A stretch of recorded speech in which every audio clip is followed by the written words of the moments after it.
What's up? What's going on, y'all? How y'all doing? Welcome to another episode of Straight Talk. Let me just start by saying, if you're here, thanks for sticking with us. I know 8 is our hard set starting time, but working full time, man, 8 sometimes It's a struggle. it's hard to make it on time. It is a struggle for sure, but you guys are here, so we appreciate you coming.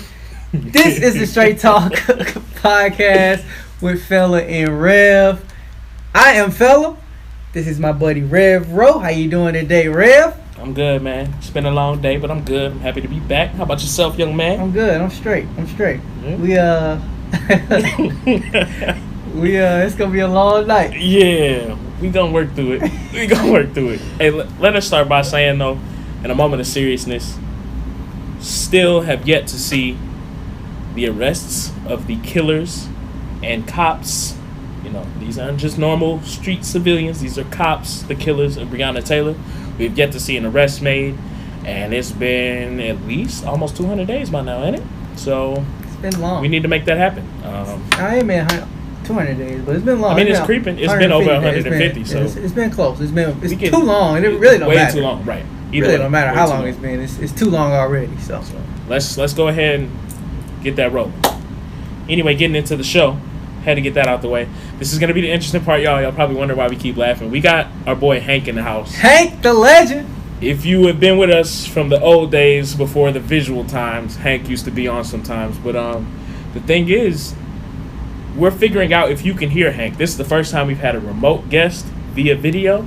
So we don't know if you can hear Hank. So that's what we're trying to figure out. So Hank.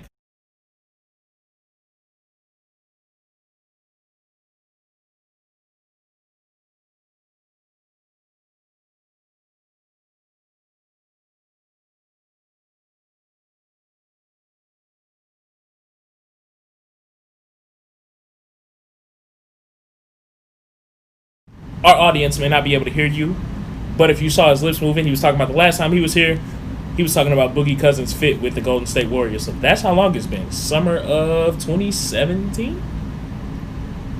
Yeah. 2017. July of 2017. Yeah. I was punching air that day. So what we're going to do, I'm going to disconnect, and if you could just make sure the camera stays on us, not the laptop.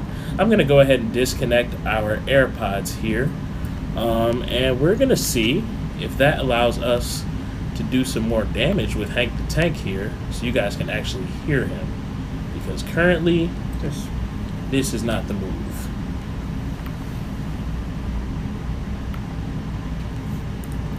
Now, if you put it back on my young friend Hank, can you hear my boy talking? Let me get him back in our good graces. There's a lot going on here. Hold on. And again, y'all, thanks for hanging on. Trying to see if we can hear you. Give it another go. Hey, how's it going? Past my bedtime still. Still fighting through the pain. Hey, y'all. Mike is unmuted, just hanging out. We got a Dallas legend in the house. We'd hate to miss out on it.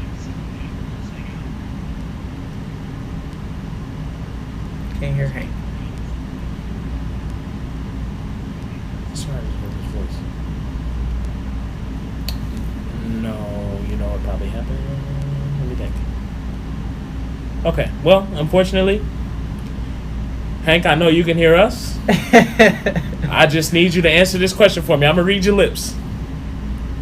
What is the shape? You can hear, Hank? Audience can. I was about to ask you what the shape of Italy is, which you and I both know is a boot, because I was going to get you out of here. But we're going to work through it. Our audience can hear you. We can't hear you, but you think we should try to figure it out? I mean, we could try to go for it. I don't know. This is awkward. So we're gonna see what we can do. Can hear? So can Hank be heard by the audience? Hello, it's your boy in DTX or DFW. Hello, audience. How's it going? I'm Hank. I now run the show now. Welcome to the Hank Show. Fell on a car phone, and Romero had been kicked out of the program. Brutal.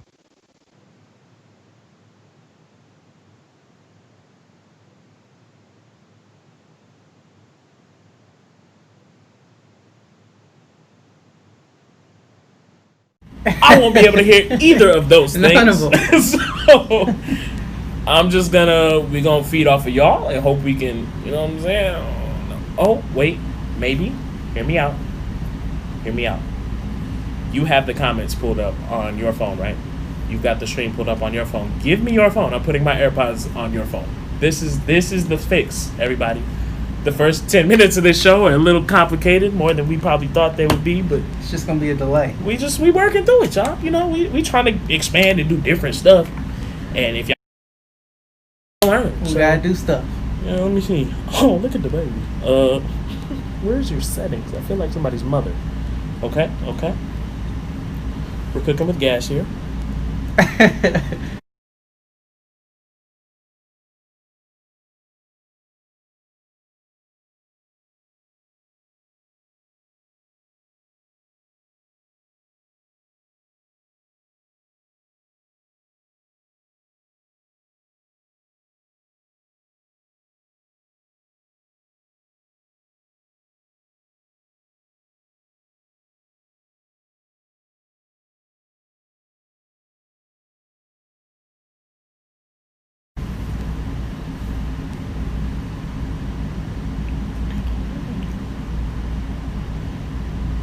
Okay, now we've got a delay on our live feed, at least on my end.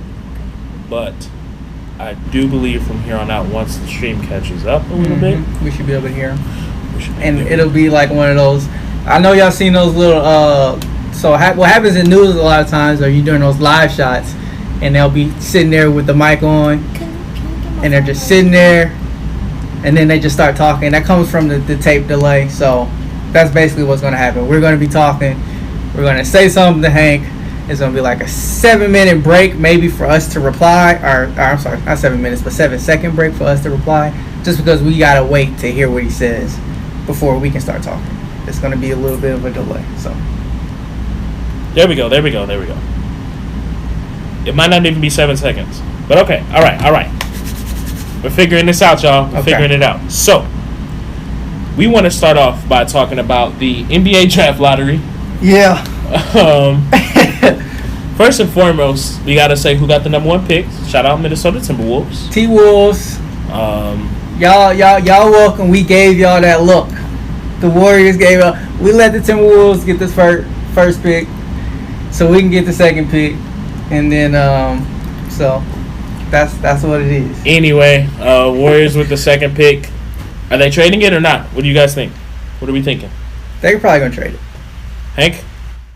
I think this draft is poopy, and I don't want anyone in it. So trade it, get it away. Go get a 3-and-D guy. It's not a good draft.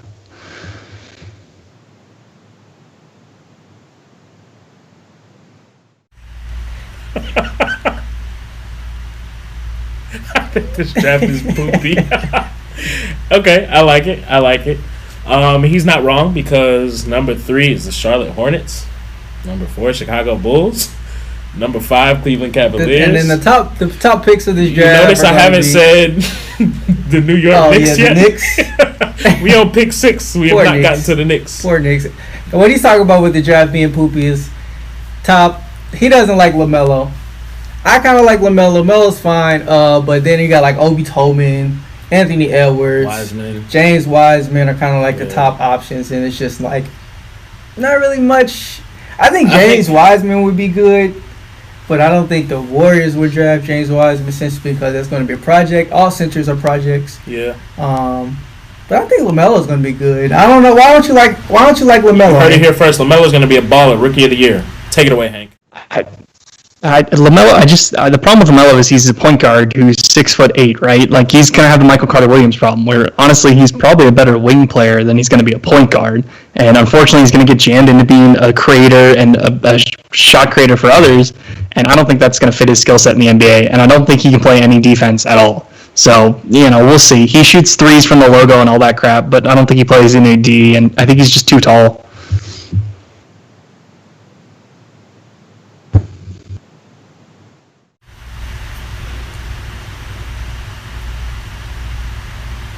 You gotta love Hank. Interesting take. You gotta love Hank. I love him. Interesting take. I love him. First off, I just want to say, Hank, I love you. You have some of the best knowledge. And then we had you on our show way back a couple years ago, and he actually got a compliment from our brothers, and that's when I was like, hey. We gotta have him on more. I told y'all my boy Hank is solid. Hank is the GOAT, and that's why we definitely had to have him back on for sure. Hold on. But before we keep talking, Hank, is Lou Will there too? Come through for some wings for a minute, man. They're good. Yeah, they're pretty good. I'm not gonna lie. They come in the black styrofoam and all that, so it's it's vibing in here. We've all got our masks on. We're distancing, so it's a good time right now.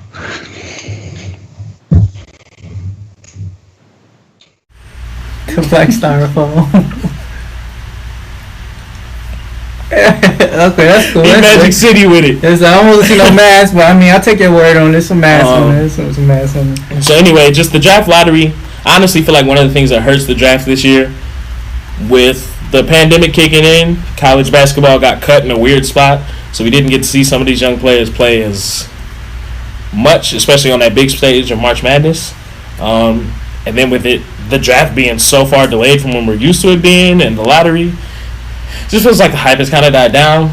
We almost don't really care. It's gonna basketball in general is just weird. It's going to build back up once the draft or the season is over again, especially for me, because we top number 2 pick. But I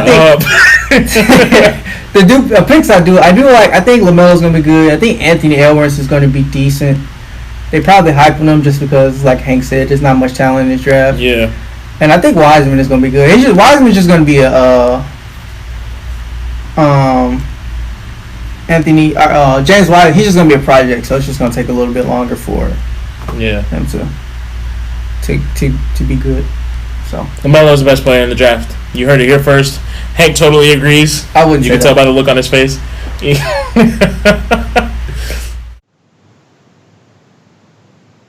Visit this. We're going to revisit that. After the draft is done, after LaMelo gets some games under his belt, Hank is coming back to the show. We're going to talk about it.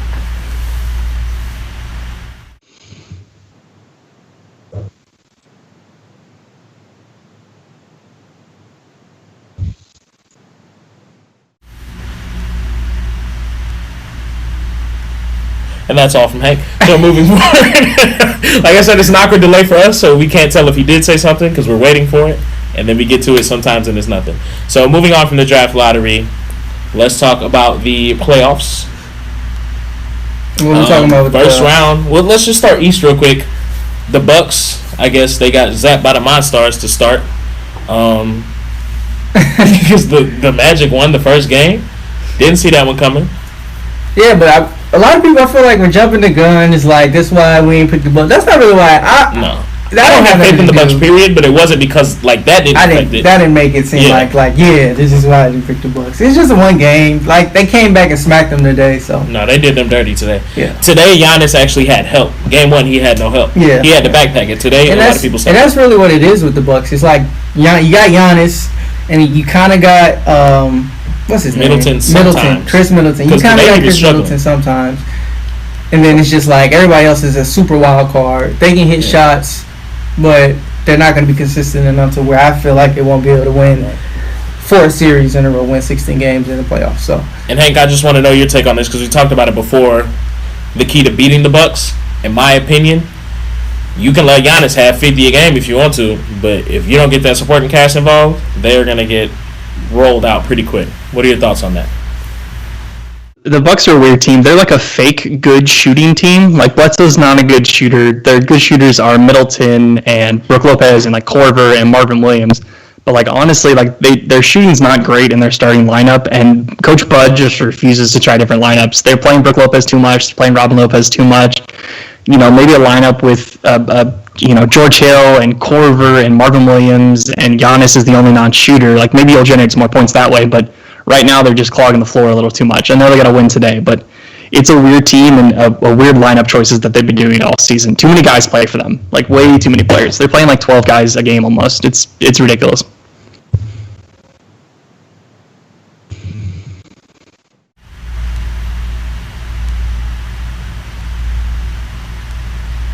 Yeah. No, I agree. I definitely do notice that with Coach Budenholzer. He sticks to his same guys. I definitely think a 4-out 1-in would be good if you have Matthews out there with George Hill, Korver, They could run a 4 out, really. Just let Giannis do what he does, but you need to get the shooters out of there. I would agree. I think they need to stop playing the Lopez brothers so much because Brook Lopez is trash. He's not trash, but I'm being dramatic. He's the top 5 center all time. Stop it. Okay.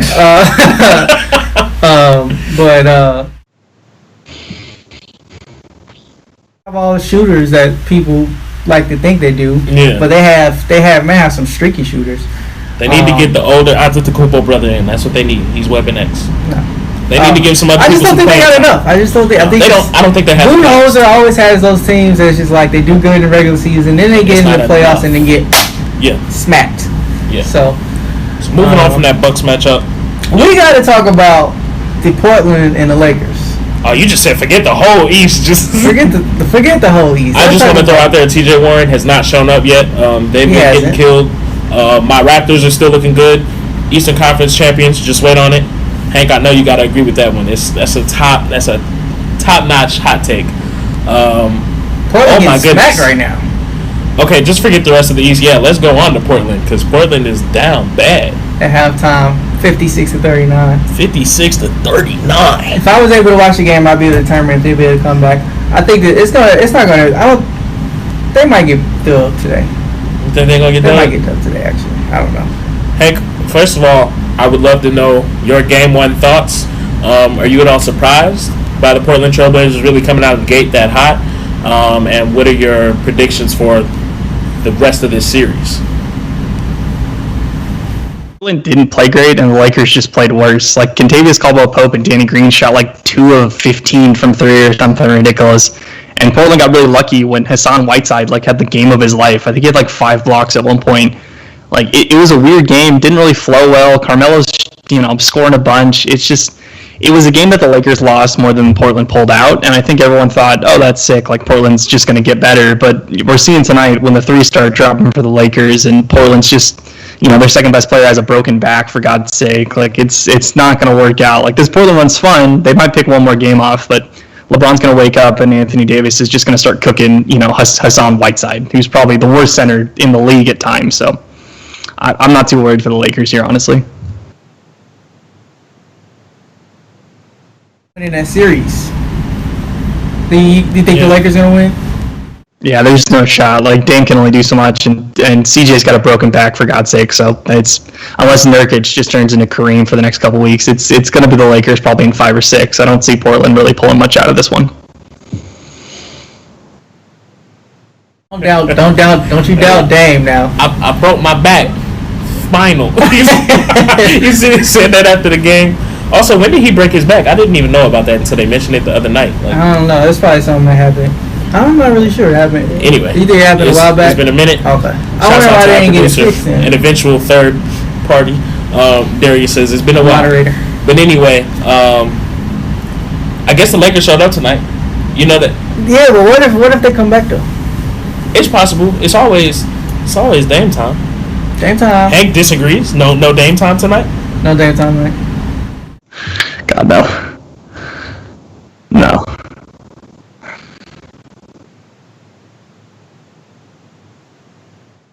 Okay, so we got that.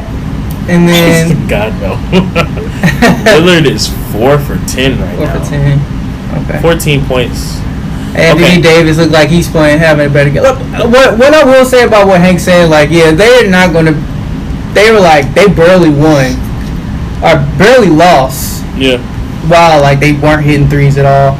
Yeah. And while they're not really a great 3-point shooting team, but they're not as bad as they were in game 1. So that's why I don't think it was a little bit of a novelty, but Dame is enough to win them another game or 2. You think they can maybe win 3? They can maybe win 3, and if you win 3, then you go to game 7. And it's anybody's ball game. It's always anybody's ball game. I think the only chance they have of winning is winning in 7. I don't know what Charles is talking about. They're not gonna sweep them. But I think that's the only chance. But I think Dame is enough to. He's enough to backpack them and get him a game, maybe 2 games. And if you get the 2 games, then you at game 7. If you can get him 1 game, there's 6 games, and that's what it is. Fair enough. That's what I'm saying. So also, we didn't shout out Anthony Davis had a beautiful tribute for Kobe Bryant in Game 1. My boy shot 8 for 24. Blessings all around. He did that for Kobe, man. That was for Kobe. That was dope. He Kobe. did that. All right, that was dope. Mamba out. He did it on purpose, man. Okay. All right. Hey, Twitter slandered that man so bad. Anthony Davis, stop shooting jump shots. And Let's focus on that. I know you seen the Supreme Dream RDC World. Yeah. That was classic. That's exactly. He coming with those RDC World. That's for sure. The 3-point shots are falling at a similar. It looks like we're looking at the stats for the game going on right now. It looks like Portland is. They shot barely 30% in the first game, so they're actually consistent with the first game. It was just the fact that now Lakers hit 50% of their shots. Right. We're looking at the halftime stats. Shout out to our producer again. The percentages. It's the assist totals really that's, I think, killing them right now. They always talk about how rebounding wins the game, but right now Portland is not passing the ball. There's probably a lot of ISO being run. I can only assume because there's been 5 assists. Yeah, Lakers they also got shooting 13, 15% from the field. So.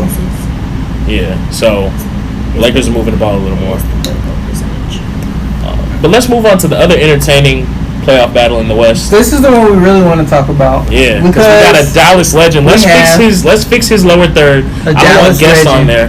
I want Dallas legend. Dallas legend. Go ahead, see how quick can she do it? Likes. How quick can she do it? Can she make it quick? Dallas legend, all caps. Legend, okay? Legend. But while we wait on her to get that together, the Mavericks are looking pretty good. No, they're not. No, listen, because I said last week when we were talking about picking a fantasy lineup, I got so much faith in my boy Luka. That Mavericks offense is nice, and I think they're playing better than what casuals thought they would. Anybody that actually watches the Mavericks plays know that they can keep up with just about anybody. But I think they're really showing people they're a solid ball club. I mean, yeah. If you just look at it on paper, they're the 7th seed. You think they're just gonna get smacked. I think they're a better team than the 7th seed, just like Portland is a better team than the 8th seed. They're just young. Luka's a dog, and he's going to be probably. I think Luka's going to be the Josh next. always says they can't close. That's Josh's biggest problem. He won't test to that, right?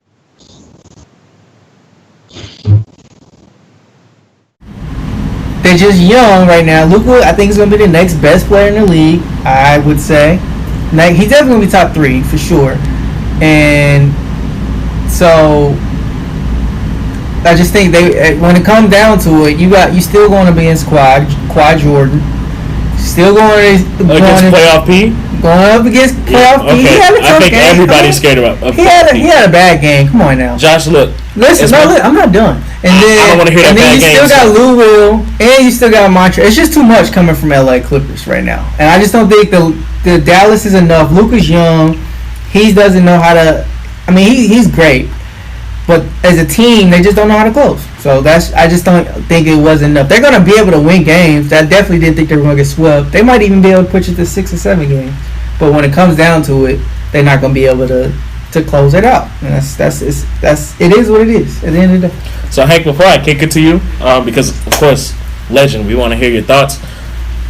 I'm not willing to let people slide with this bad game PG stuff, because as a scorned former Thunder fan, I've seen the bad game excuse, and it went from bad game to bad stretch. Yeah, I mean, like it went from it's an off night, he'll bounce back, and he doesn't bounce back. Ever since he proclaimed himself to be playoff P, and then the icing of the shoulder after the game, you already know we always talk about your shoulder injuries notoriously when we start losing, and now you want to walk around with ice on your shoulder. You setting us up to think about it. So our producer says playoff P is trash. But anyway, Hank, I want your thoughts on the game and your thoughts on playoff P. I would love some more slander if you got any in the tank. I mean, just for those who don't watch the Mavs, they had the number 1 offense in the league this year, like by far. It was by a huge stretch, and that's with Luka being out a decent chunk of the year. Carlisle is probably the 3rd best coach in the league behind Nurse and Stevens, so I'm not shocked that they're doing this well. Their bench has always been next level. Seth Curry and Trey Burke really carried the team the last time they played, and Maxi Kleber's doing okay guarding Kawhi Leonard, which is a weird matchup.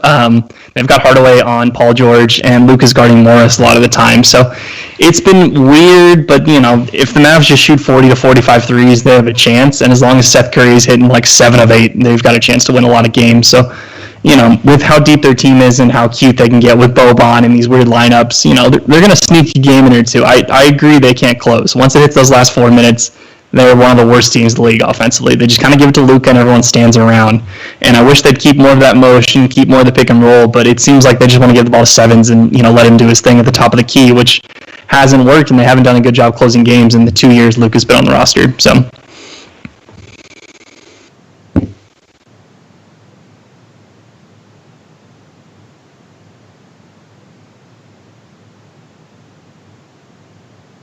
No, that's fair. Honestly, I give Josh a lot of flack on the show. Everybody knows that we give each other a lot of junk. Like, for honest, like, they're genuine takes. They're not really off at all. We just like to give each other crap. I'm never off. Again, you're gonna say you're never off? Do you want me to clip this again? I just want to know. We ain't gonna clip it again. Because I haven't thrown in the clip of you saying you're never wrong last time when you were wrong, like the very next show. No, it wasn't. Clip that. So anyway, but no, like he said. No, I agree though. They 100%. I think it's very similar. Like, you could draw the same. I think Kenny did this last night. Portland and Dallas. Yeah. They like this. They have literally the same situation. Not the exact same situation, but it's like, as far as the matchups, they both have a chance to win the series. Yeah. It just depends on, more so with the Dallas, it's just like they're younger. With Portland, it just kind of depends on if Dame can really carry the team, and then if they can get some extra help from the bench. They don't have a bench like Dallas does. Mm-hmm. Steph Curry did ball yesterday. Trey Burke has been doing really well. Yeah. So for Dallas, for me, it's just like you said, they can't close. When it comes to playoffs time, you get in those half courts in the fourth quarter. Like you said, all they do is stand around and let Luka basically be James Harden. Yeah. And then I just don't think that's going to be enough to beat the Clippers. Clippers got so many that they can just pass the ball to. Like, Playoff P had, like, let's stop calling that. Paul George had like 17 points. Because he's a casual now. But, I mean, at the end of the day, if Dallas maybe doesn't have as good as a game as they did, he can still get away with having no more than 20 points, because you can still get that you can get 20 from Montrez, Lou Will, Zubac can give you 15. You can get Marcus or one of the Morris brothers, whoever it is. I think it's Marcus. He can still give you 20. It could come from a lot of different places. For Dallas, it could just come from Luka, and then the others. If they can, like you said, if they can put up 43s in a night, they may have a chance. If they can make 40% from that, they will have a chance just from volume. I just don't think it's enough. It's just not enough. You got too much. Clippers are just way too stacked. Like, I think that's why Clippers I got as the favorite to win it all. They just have a lot. I ain't trying to hear all that. But what I will agree with, as much as I give you junk about saying that they can't close, they proved it last night, because they should have been able to run away with that game. And then down the stretch, they almost gave it up. They started getting, Clippers were on their head. And they almost gave that up, and they built such a solid lead, and they started showing horrible habits down the stretch. And everything that got them up to that point when they were blowing them out, they started letting it go away. So it definitely shows itself. So that part does make me, I won't say nervous, because I don't expect them to win, but just as far as, like, I think it is entertaining for them to be as young as they are, and there's a couple guys that are, like, journeymen on that team. Like, Seth has hopped around, Tim Hardaway's hopped around, Trey Burke has hopped around, a bunch of guys that you never have really expected them consistently really show up, and they've all played really well for Dallas. So it's definitely been fun to watch. I hope they push playoff P to 6 or 7 games. Moving on from the Dallas Legends and the playoffs. Actually, we ain't moving on from the Dallas Legends, because what I did forget to talk about is how the refs cheated. You disagree with me, because you felt like the second tech was warranted. I totally disagree with Let's see what Hank, what you think about the game one where they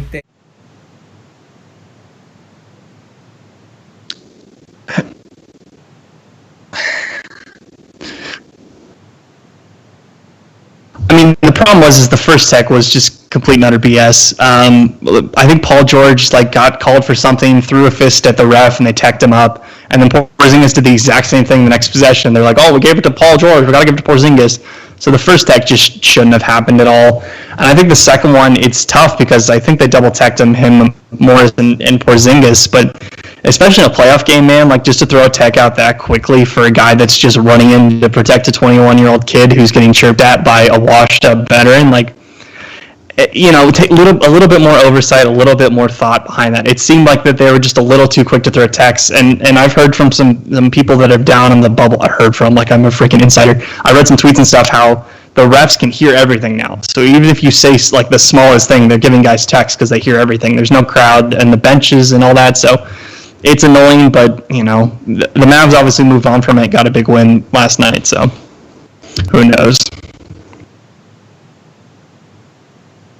Both. Yeah. I would agree that the techs were weak in both instances. Okay, I agree they were both weak, but I knew some BS was coming. I'm formulating my thoughts as I'm talking. So I didn't see the first tech. Okay, the second tech I did see, and I wasn't watching it live, but I seen it to where I seen it it's hard, and it was just in a playoff game you typically don't want to just like you said, Hank said, you gotta think about as a ref, a lot of times you don't want to be the deciding factor of the game, right? Especially so early in the game, you want to insert yourself in that way. That my butt does come in and is if you see that play, I think in this NBA, I see that situation all the time. It's not the 80s no more. Every time you see a situation where there's a pile-up like that and they push, anytime you see a push in the NBA in today's game, there's always a tech. It's always a tech. And it's going to be, if it's enough for, there's one push and a push back, regardless of how hard the pushes were, they pushed each other. It's a tech. That's always a tech in today's NBA. The first tech, I agree. They probably just gave him that tech because they gave it to Paul George before, so they were trying to be fair. But in that situation, with them coming together like that, it's always going to be. They got to do something. They gotta calm him down. It just so happened that he already had a tech already. So it's I agree. It's weak in the fact that you did it. And just so happened to kick him out of the game. He shouldn't have been ejected from the game for that. But since he had the first one, you gotta eject him. So my thing is in the second situation, that's always a tech. So my only issue with the second situation, if you want to look at the whole situation and what led up to the scuffle, if that's what we want to call it, because every time people group up, we call it a scuffle in today's NBA. Kristaps was not at all the aggressor of this situation. This started with Marcus Morris holding on to Luka after the whistle was blown, and he doesn't let him go. Luka snatches away from him and looks at him and goes, "Come on, man." Right. And then Marcus stays in his face, so Kristaps walks up, "Hey, back up." Marcus shoves him, hand is towards his neck. I get the tech for stepping up. It's always the person who reacts. Come on now. But that's I feel like that was as a referee, you have to look at the implications and the ramifications of what whistle you're about to blow. This is a close game. The underdog is winning this game. I'm gonna throw out your second best player. We can listen. No, we can look at ridiculous. So many situations. It's never the aggressor. It's always the person to react. It's always the person to react. They say that on inside the NBA all the time. It's always the person that reacts. Unless it's a huge aggressive action, it's always the reaction that gets the tech, it gets the whistle, break it up. It's always that. How they go? No, I still wholeheartedly disagree with that. I don't really know. What's your rebuttal to that, Hank? What you think? It's just frustrating, especially when it's Porzingis' first time in the playoffs. It's Luka's first time in the playoffs, and you're essentially gonna not reward them for getting there and treat them like babies and little kids and give them tech so quick. It's frustrating, but like I said, the Mavs look like they moved on, and Seth Curry and Trey Burke made up for it by just dropping bombs on the Clippers the whole game. So whatever. On to Game 3, right?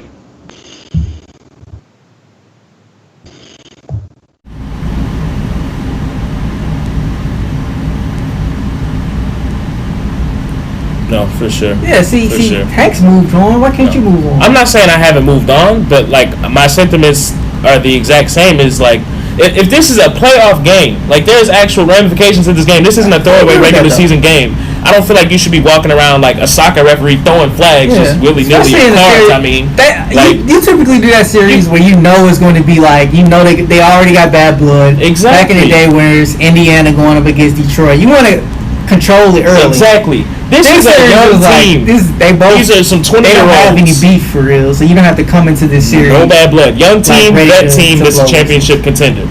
I agree with that. So that you know what I'm saying, like you don't have to control. Like there's definitely games where you got to set the tone because you got to let them know we're not going for this. But not game That's one. Not a game like that. That's game one. A young, inexperienced team, a team full of vets, and you just throwing them out there. Like you can let the game. That's why they were weak. But I feel like they should let that game play itself out. What I'm saying is that in the second situation, there's always a tech. I'm sorry, and it just so happened that he had one tech already. But like I said, they moved on. They got game 2. I mean, they showed him it was cool. They tied, right? It was like, all right, bet. They tied, so it's going to be interesting to see going forward. I still think the Clippers are going to win. Probably going to go 6. I got them at 6. Mavs and I almost said 4. I almost said Mavs and 4. Mavs and 5. Mavs not going to win. Mavs and 5. You got Hank smiling, but no, come on, stop. Hey, I'm telling you, something's coming. Okay, one of these LA teams is going to get shot. Portland. But hey, you know, even if Portland doesn't take out the Lakers, my Rockets will handle them second round. They might. Moving on from the playoffs, everybody.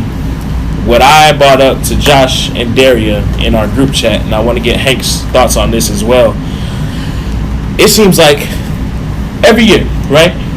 A LeBron-led team is going to be a top seed team. They're going to play well all year, all things considered. They're going to get to the playoffs. As soon as they get to big games and things start looking bad, people are missing shots, whatever. Every single year, the coach all of a sudden gets the blame. Whether it's Frank Vogel, who we've seen is an accomplished coach. We see what he did with the Pacers. He's a good coach. Whether it's the other staff, like Jason Kidd and them. Tyronn Lue.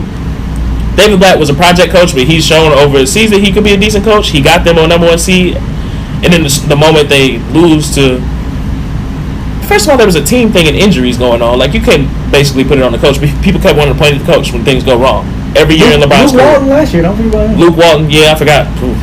Luke, who knew? Luke Walton, they blamed him. Spoelstra, I think it saved him that he got those back-to-backs, but he got some blame too back in the day. So early on, my thing is, when are we going to acknowledge that it can't be the coach every single situation? What's the common denominator here, Josh? LeBron. Now, I know it's hard, and Justo should still be in the comments. I know it can be hard to put any blame on the GOAT, the chosen one. He's a Lakers fan. King James. That's right. He is a Lakers fan. He can be subjective. But I'm just saying, common denominator here, folks. Like, Hank, do you have any thoughts on that? Because I feel like every year we want to blame a coach instead of looking at LeBron's lack of aggressive play. He wants to get 30 assists and drop 20 points even. Like, maybe there's other factors here besides coaches and rotations, because every year you come up with a coach excuse. And this is the only player that's common here. What you think, Hank?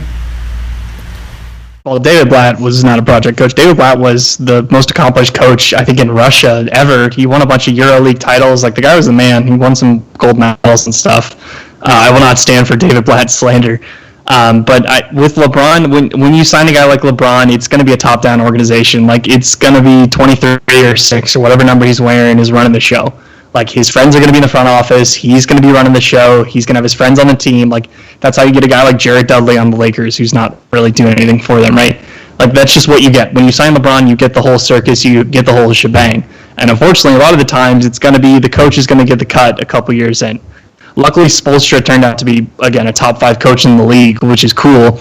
But even like Lou and Blatt and Vogel and William, like, they're just there, man. Like, LeBron can coach the team on his own if he really wants. And he does a lot of the times. He's the one drawing the plays. He's the one picking the players. Like, it's just how it is. When you sign a guy that has that much pull and is that important to the sport of basketball, like, unless you have Phil Jackson or Red Auerbach on the sideline, like, LeBron is going to run the show regardless. So, you know, the Lakers understood that when they signed him, and it's just how it is, man. Like, it's just, he's just going to run the show, and he's won every single year he's been in the league. So, you got to trust him a little bit, right?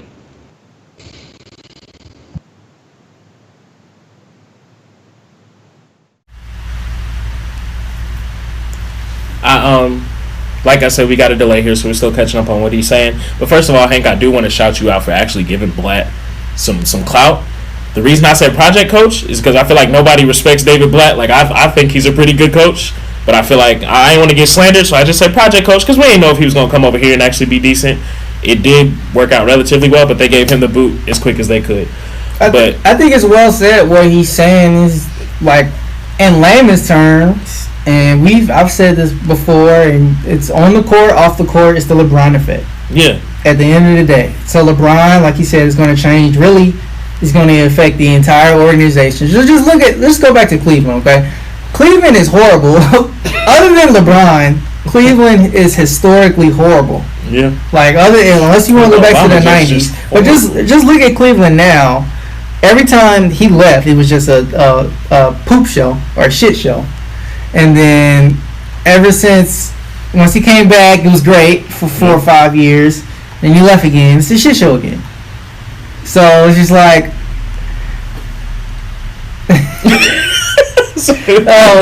you catching yourself saying that now? Yeah. And then so my thing is it's the LeBron effect. But I think in this situation with Frank Vogel, it is, he made some bad plays. Some bad plays, but it's just always they always just gotta blame the coach. But because you gotta blame the coach simply because, well, in this situation you really can't blame the coach. For me, it's always just the players. I think it's the players. In this case, it was the players, but also what I will slight Frank Vogel for is that you went out there. You got J.R. Smith. You got Dion Waiters, who in a couple of games leading up to the playoffs showed that they can create their own shot, give a good offensive spark. We talked about how we think that having them come off the bench, rotating as a backcourt, can really give them that extra push. Yeah.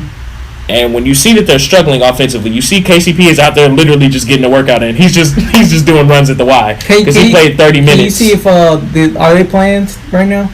Dion Waiters. Yeah. And give me an update on their minutes, because are you actually playing them or what? But you letting KCP out there, he just running suicides on the court, really, running back and forth. He had like 3 steals, I think, so I guess he played some defense. He didn't make more than 1 bucket. He was just running for 30 minutes. Like, you couldn't have put Dion in for 10 minutes. You couldn't have put Swish in for 10, 15 minutes. Why would you not do that? I think coaches do have some blame, because I think a lot of times they don't want to give in to the LeBron effect, but just it's the LeBron effect. At that point, I wouldn't even call it the LeBron effect, because it's LeBron effect. Anytime LeBron is on the floor, the entire team has to be able to catch and shoot.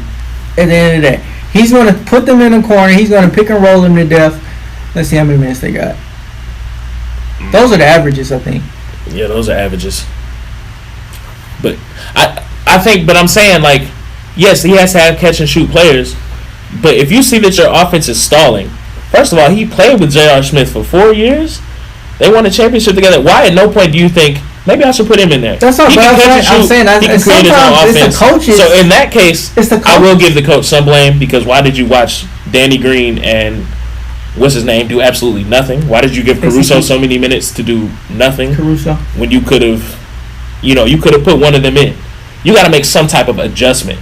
And I think in that case, it's kind of like Hank's point about Budenholzer. Like, you refuse to make the proper adjustments. You want to leave your go-to guys in, but you have pieces off the bench that can bring you some more offense. Even Quinn Cook can make a couple shots, and you ain't doing nothing. As a Warriors fan, I would put Quinn Cook in after watching what KCP was doing. I'm gonna give Quinn Cook a couple touches. Cannot make a shot when it matters at all. Neither can KCP or Danny Green. So Danny Green can. He'll warm up.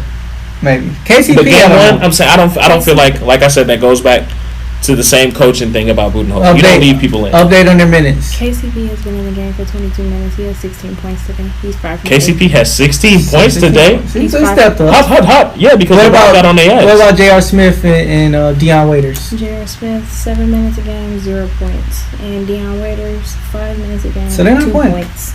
They're not really playing. They got a couple minutes. I don't think they even had any playing time in the first game. What Vogel's doing, he's sticking with the team that got him the number 1 seed.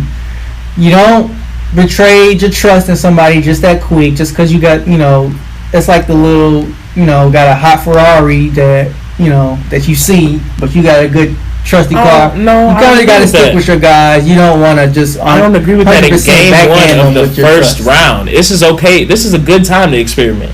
I understand that down the stretch, but maybe conference finals. But game one, we're losing to the lower seed team. If they were to lose this game, then they might switch it up. But game one, I feel like game one, while you're watching this slip away, you're watching us not make shots. This is a good time to go ahead and try it. No, you got to stick with because it's game one. It's game one. You got to go ahead and run it. And that's what it was. He's just sticking with his guns and his paying off right now. What's the score? Oh God, they get 30 ball. I don't know. They gotta stick with your guns. I disagree. I don't know if Hank maybe agrees with your trash take, but no, I feel like it wouldn't have hurt you to even try it. I mean, at that point, your guys aren't doing anything. Why not try running it? I don't know. Maybe Hank, you feel a different way about it. I don't know. Suck. The reason Jared's not playing is because he's bad at defense, and the reason Dion's not playing is because he's bad at defense. KCP is at least serviceable as a defender. That's the reason Danny Green's playing as well. Just defensively, they're okay, and they shoot threes at an okay rate, like around 30%, which is fine. I think KCP is like one of the worst players in the league, pound for pound, but he plays defense okay, and he shoots threes okay, so he gets to play with LeBron. That's just essentially how it goes. The roster sucks, and they have no shooters, so their okay shooters get to play over their better shooters who can't play any defense.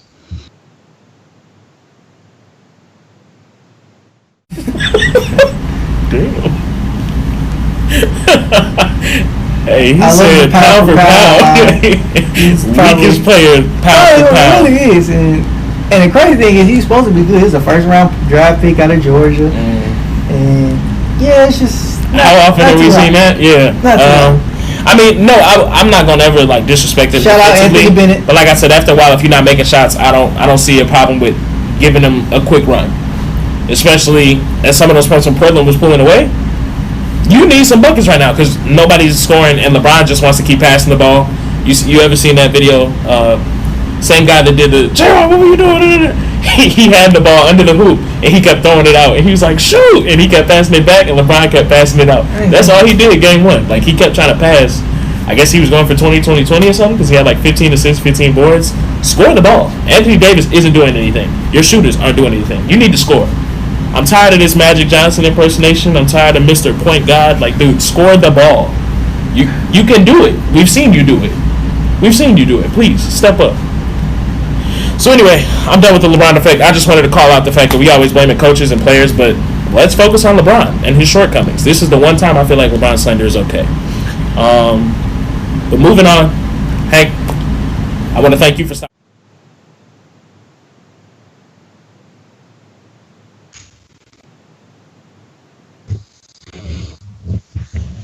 Hopefully, man. This is fun. I like talking sports. I like talking hoops, especially. Just stay safe out there. Do the right thing. Listen to the health experts, and take care of yourselves.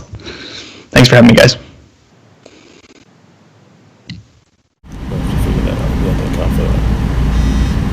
Oh, we're back. Okay, give us a second to catch up. Still listening.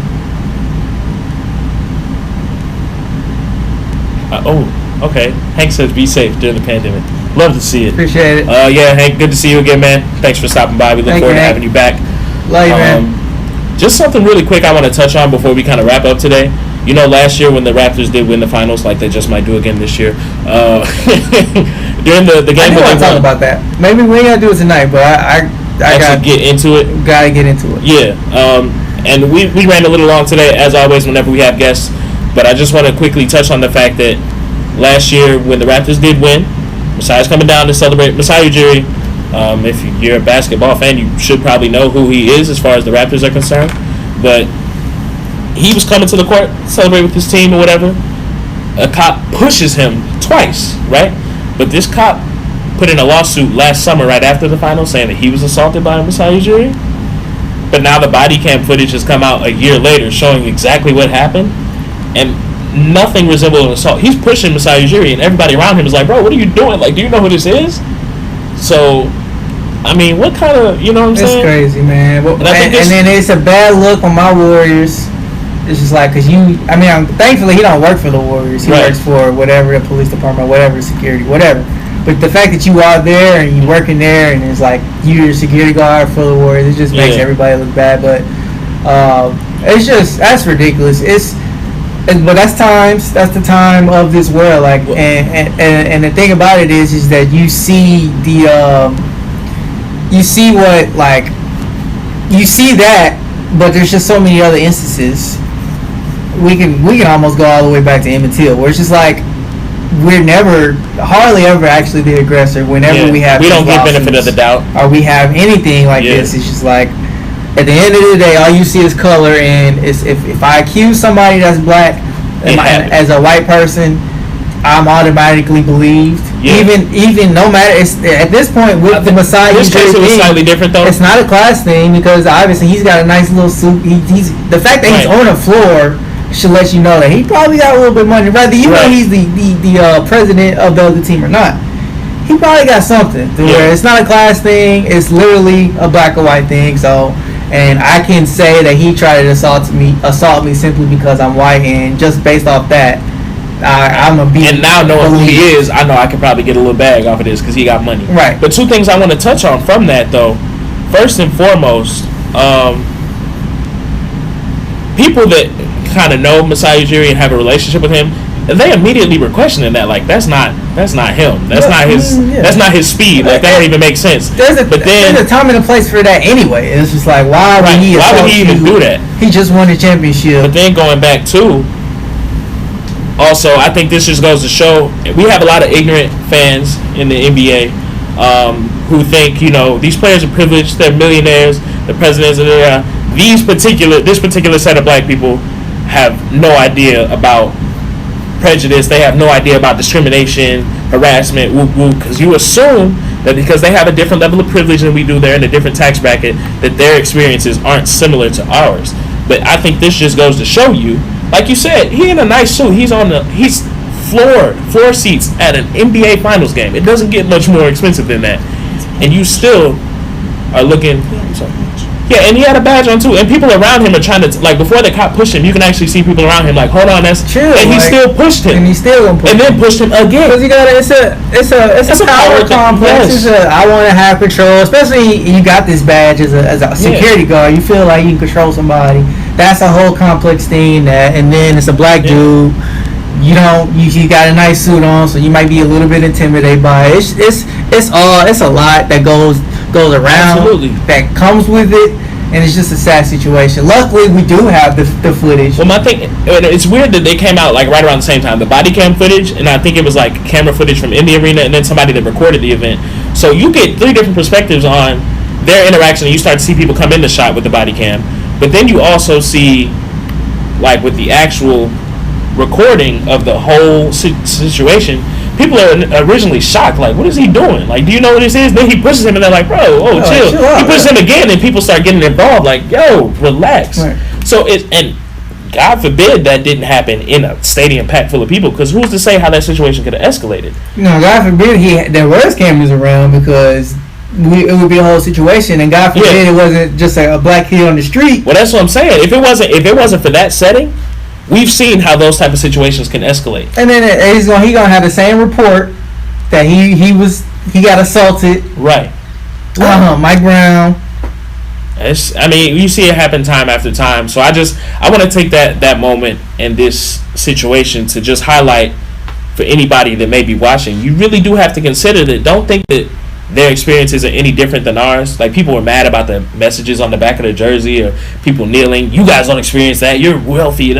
Wealthy does not equate class not black. Is not an issue. This is still at the root. It's not class at all. It still does go back to the skin color. It doesn't go to your pockets, because you can't always look at somebody and tell what their pockets are. You can't tell their position immediately. But you took your opportunity to throw your power around. I'm gonna push you. I'm gonna get aggressive. I don't even know who you are. Probably didn't even ask you. Probably didn't say, hey, sir, you can't be down here. No, I'm going to just push you. And I'm going to do it again and wait till other people to interject. And then I find out who you are, and I'm like, oh, well, shoot, he assaulted me. I need that bag. I'm going to sue. And now you got a counter suit coming, and you're definitely going to lose that, because now we see what happened. We see it. We need to insert that boogie video. I hope y'all see what's going on out here. It's getting ridiculous. Get your bag, Masai. Get that bag. Get your coin, brother. Also, shout out to you for being one of the first black presidents of a team like that. leading your team, building that team around, getting Kawhi first off. Yeah, that was a hell of a Building your job. team around even before then, which is something like I said. We want to talk about Toronto. So shout out to you for that. Shout out for you being black, being great and all that. So that's awesome. Yeah. Man. Hopefully this will be in the past eventually. So, but I'm glad y'all brought it to light so everybody can know what actually happened. Speaking of which, after we really highlight your Raptors next week, feel free to reach out to us if you need any, spots filled in Toronto front office, operations, all of that. I'm a Warriors fan, but I'll be a Toronto fan for you. I need that. I've been calling Raptors the whole time. I almost wore my Raptors jersey today. I went through a whole bunch of. Next week I'm wearing the Raptors jersey. You heard it here first. Yeah. I want to move on to my favorite part of the show. What's your favorite part of the show, Red? Petty Betty of the week. Woo! It's Petty Betty time. So, who's Petty Betty of the week? Charles Barkley.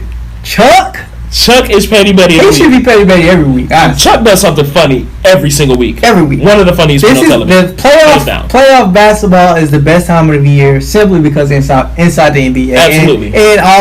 And mostly that's Charles Barkley for the most part. Absolutely. Because Charles Barkley says some wild stuff. He does some funny things. Just starting with one of the smaller funny petty things he did. He was rooting for the Portland Trail Blazers before they won. You see him, there's a shot of him like as the game is ending, he's like, let's go! Being like super amped over game one. As soon as they go to inside the NBA, you got Ernie, Kenny, and Shaq sitting there, Chuck is in the background, sweeping. Like he said, if they lose this game, I'm calling it sweep. So he was already on the roll. Then they're running through highlights. He said, take that, Skip Bayless, with your punk ass. And then he doubled down on it again. You hear me? Chuck is a Take fool, that, bro. Skip Bayless, with your punk ass. He said it twice, just so they can hear him. He said it twice. Just so he can I hear want you to him. make sure you understand what I'm saying. I just thought that was so hilarious. It's hilarious. Skip tweeted, we hear you, we'll talk about it. So I got to look for Skip's rebuttal. That I did forget to look into. Honestly, we don't care. Skip Bayless is kind of funny We don't as a say the same target. thing. He's funny as a target because Dame was on his head like a week and a half ago. Yeah. Charles is on his head now. But at the end of the day, it's all still good for him because everybody, like you said, you still want to tune in to see his rebuttal. Any publicity is good publicity. So especially for somebody like him, he wants all And the people love publicity Skip. that he gets. Yeah. People love Skip regardless of how much we talk about him. No, people hate Skip, but they hate him so you much. love to hate they do him, love and you're gonna tune in. Right. You know what I'm saying? Even when he was on First Take, like Skip would drive you nuts, but you wanted to tune in because you Yeah. want to know what he's saying. Yeah. So that was just to me the petty thing of the week that was hilarious. Chuck sweeping the Lakers away after one game and then calling Skip Bayless punk ass. I just thought that was hilarious. Also, Skip is lame. What you did to Jamel Hill, that's lame. Yeah, that's lame. We're gonna get into that. And I kind of want to talk about that next week. Lame. Take this opportunity after the show at some point. You want to watch the Breakfast Club interview. Jamel was on with the Breakfast Club. Kerry Champion was there too. They actually do have a show together. I believe it's on Vice. Yep. So I do plan on tuning into that. But just go back and try to listen to that interview if you get a chance, and listen to some of the things that went on with those women behind the scenes at ESPN. But moving on from that, what you got for us for the final segment of the show, Josh? You want to go first? I want you to go first. Well, you gotta ask me a question. Well, what I want to know, what the people want to know. What they want to know? That's our alarm because we need to know. We need to know. We We need want the wrap people to it wake up. Are you speaking today, my friend? Or are you shouting? Ooh, You shouting? Or you just gonna speak to him real quick? I'm What you got? speaking today. You know what I'm Okay. saying? It's all Okay. about my Warriors, baby. We got the number 2 pick. You know, Lakers, Joe Laker. You know what I'm saying? We gotta make the right move. I don't know what the right move is. I'm gonna let y'all decide that. We gotta make the right move, Warriors. Come on. I'm cool. I think I would love Wiseman. I don't think y'all are gonna go down that road simply because he's young. Like I said before earlier in the show, all centers are projects when they come into the league. Might be too long of a project. Y'all looking short term, so y'all gonna flip this pick. Everybody talking about Joel Embiid and Giannis coming to the. Have you seen that? Like Joel I Embiid to follow the Warriors? a couple Warriors. I've like, seen a lot of Ben fan Simmons to the pages. Warriors, but I've never seen Joel Everybody's got like Embiid and Giannis coming to the at the same. at the same time. That's I like the swear thing to God. going. That's the thing going on in Warriors Nation right now, I swear or to Dub God, Nation. I y'all are should the say. Lakers fans of 2010s, We're like not the the early Lakers fans. 2010s. No, we're not. 'Cause that's ridiculous. Lakers fans thought they were going to win a championship last year. Y'all So ruined it with that growing injury. It was y'all fault. no. So make the right move. I don't even want Joel Embiid. I'm gonna be honest with you. I think Joel Embiid is a cancer. He's a cancer now. He needs to mature. I think he's the issue in Philly more so than Ben Simmons. I wholeheartedly disagree, but that's an interesting take. I'd like to revisit that. I'd like to revisit that. It's my take. I think he's young. He's immature. I don't think he's ready to lead a team. Like Ben Simmons, I think I would stick with Ben Simmons over Joel Embiid. So I don't want. I don't want Joel. Don't get me wrong. Joel Embiid is a talent, but as of right now, I'm not saying he can't mature, but right now I would prefer Ben Simmons over Joel Embiid. Everybody's saying we're gonna get those two. I don't know if we're gonna get those two, but we just gotta make something work with this second overall draft pick. We gotta do it. Toronto. You know what I'm saying? Toronto. So either I like a couple of the top draft picks. Other people think this draft class is kind of trash, but which it might be true. But there's going to be a diamond in the rough potentially. As somebody that nobody's talking about, that's probably going to be one of the better players of the draft. Maybe y'all finesse that. If we draft down, get some more draft picks for the future. Maybe do that. That probably is not something that y'all would do again. They're trying to win now, so what they're probably going to do is draft somebody to get another piece that can play and be contribute to a championship for next year. But I just like to think young. I like young. I think future, like, okay, we still got to build for the future. We just can't. I don't like whenever you put all your chips in one basket like the Lakers are doing this year. I don't like that. Yeah. So, that's my speaking of shouting. Rev. Trash. Rev, are you speaking or are you shouting? I wasn't trash. That's hot takes, boy.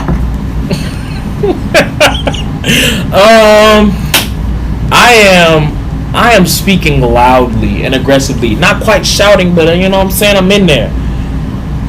I just want to pour one out for the homies up in the New York Knicks front office, the fan base. If we going to talk about the draft lottery and speaking and shouting, let's talk about it. Because, man, year after year, the suffering continues. Cue the sad music. Hey, New York Knicks fans, Stephen A. Smith. All of y'all tonight are popping so much champagne, but we all know it's no sham. I mean, it's a whole lot of suffering going on. Year after year. You think you're going to get a good free agent, they don't come. You think you're going to get a good draft pick, you don't end up getting the spot to draft it. Last year, we getting Zion. We getting the number one pick, baby. We going to get it. Draft lottery said, no. The New York Knicks have been bad for so long, and the point is to tank and be rewarded with the high draft pick. And year after year, the Knicks suck, whether it's willing or not, because they're just not good, and they do not get rewarded for being bad. They just can't get rewarded. They are so horrible, whether it's intentional or you're just trash, because it might be both. They don't get rewarded. They dropped all the way down to the number 8 pick. That's sad music. Oh my God, New York Knicks, I feel for you. And I'm going to clip this. We're going to throw the black and white. Let the rain fall. Because there's a whole lot of sadness going on. Whole lot of pain. I'm buying every New York. I feel like a 90s R&B video. Every New York Knicks fan. I got something in my eye. It's not tears. I'm going to leave that to y'all. Sorry. I'm buying all of y'all first class tickets to Spain. S is silent. Because I know y'all hurting right now. Y'all thought y'all was going to get top 3. LaMelo, baby, we in there. And you might not even get him. I'm not even going to give him. You don't have to sell your soul to get a top 3. I'm going to have to trade up now, which means I got to trade some more pieces. To trade one of the 30 power forwards you have because you don't need them. You got to do something, New York. Please, sell your soul. Figure it out. You need that top pick because y'all ain't going nowhere. Year after year, you're just bad. It's not working out. I feel horrible for you. I hope something works out in your favor. And I look forward to hearing what Stephen A. Smith has to say about this because you know he is hurt. Oh, you know he going to act a fool. He going to act a fool, and I look forward to it. So anyway, that's what I'm speaking and shouting on. I'm pouring one out for the big homies in New York and New York Knicks fans all around the globe.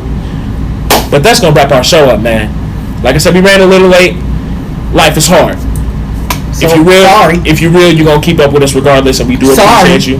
To the people who's in the comments, shout out to you. Daria, not only in the comments, but holding it down on the production side and helping us figure this whole thing out with the live feed in. from Skype. So Appreciate it's y'all really working with different. us on that. We know it was a little awkward, but We could hear ourselves We did what we it. were saying 10 seconds ago, so it was like the catch-up game. Hank is done talking, but we're still trying to hear what he's saying. So it was a little weird, but we're trying to work through it. We're trying to get y'all some different elements in the show. So we appreciate you sticking around. Good show today. We had fun. We look forward to seeing y'all next week. deuces.